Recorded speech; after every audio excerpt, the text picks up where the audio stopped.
Throughout the 1950s and 1960s, African Americans were discriminated against through job opportunities, housing, education, and more. If a black man even slightly flirted with a white woman, he would later on be beaten and sometimes even shot to death. In another situation, all buses would require black men and women to give up their seats to white men and women, and if they didn't, they'd be arrested. One famous example was Rosa Parks, who refused and was taken to jail for a day and then was bailed out.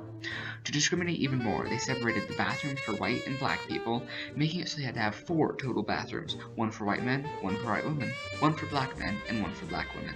They even bombed black churches, and in some situations, multiple people died. African Americans were less likely to get a job because white businessmen would be less likely to choose them over a white man.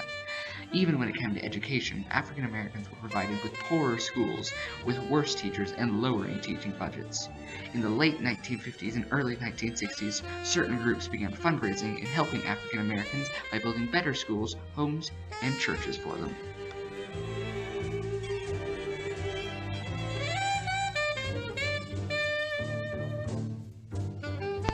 Magazines during the 1950s and 60s were quite similar to the ones of today. They usually contained much more news than your standard newspaper. This edition of the Daily Mirror, a local newspaper of the 1950s, shows the space race, a major event of the time. The Washington Post was a major newspaper of the late 1950s and 60s. It was read by people all across the country.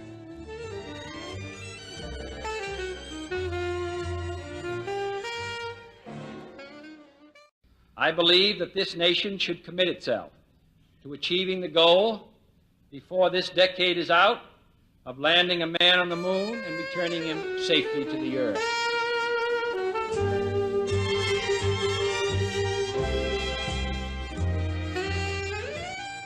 Slang terms of the 1950s and 60s were quite colorful, and some are still in use today. Hang loose. Let's jam! Let's jam! Ain't that a vibe? Hey, Big Daddy. The Rock'em Sock'em robots were quite popular in the early 1960s. They were used mainly by children.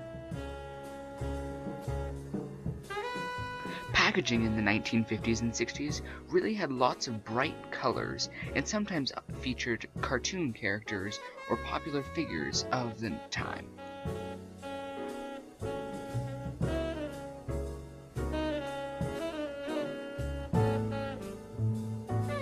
Cars in the 1950s and 60s were much more stylish, with curved fronts and much more edgy backs. Storefronts were less colorful, but much easier to read. Billboards usually had a white man or woman describing how good someone's product was. A lot of things changed over the years, and one of those was the phone. It started out as a large, bulky piece of equipment, and slowly became the thing that we know today.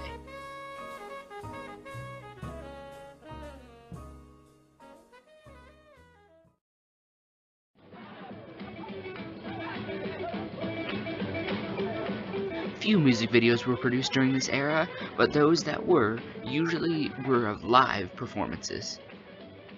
Your favorite bedtime story, Caperucita Roja. Now, once upon a time, había una muchachita muy bonita. I Love Lucy was a very popular TV show of the time. It contained a very culturally diverse cast. Few people had televisions at this time, but for those who did, this was quite popular. For African Americans, basketball was a huge sport, and the NBA Finals of 1960 was a major sporting event.